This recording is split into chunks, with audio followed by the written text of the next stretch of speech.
দেখলাম রাসূলুল্লাহর উপরে একটা মাছ রাসূলুল্লাহর উপরে দুরূদ পড়েছে।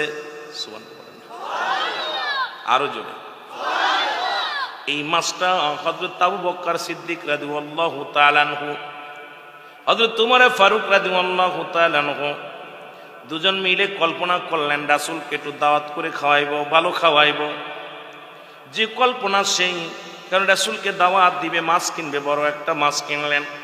বাজারে যে মাছটা কিনলেন, এই মাছটারে আমি আশ্চর্য হয়ে গেলাম। ওনাদের কিতাবের মধ্যে দেখি রাসূলের দুরূদ, এইটা দুরূদের ফজিলাত বিষয়, দুরূদের ফজিলাত বিষয় দেখতে যে আমি চিন্তা করলাম, আজকে অনেক তাবলীগের ভাইরা দুরূদ শরীফ পড়লেই কষ্ট পায়, অথচ তাদের কিতাবের ফজিলাত বর্ণনা করতে যায় কি বলেন,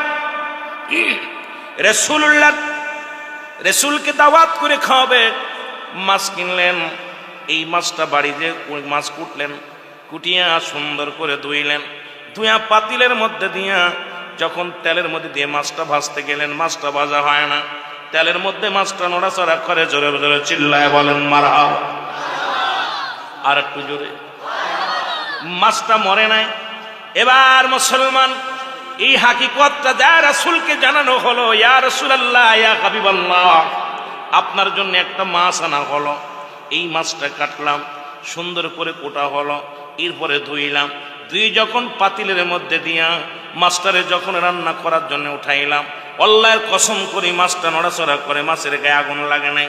ইয়া রাসূলুল্লাহ, ইয়া হাবিবাল্লাহ, এর হাকিকতটা মাছটা কি জিন না মাছটা কোনো দাউদনত হতে পারে? আমার নবীজি একটু নীরব থাকলেন। এ মুসলমান, জিবরিল আমিন এসে জানায়া দিয়ে গেলেন, ইয়া রাসূলুল্লাহ, ইয়া হাবিবাল্লাহ, এই মাছ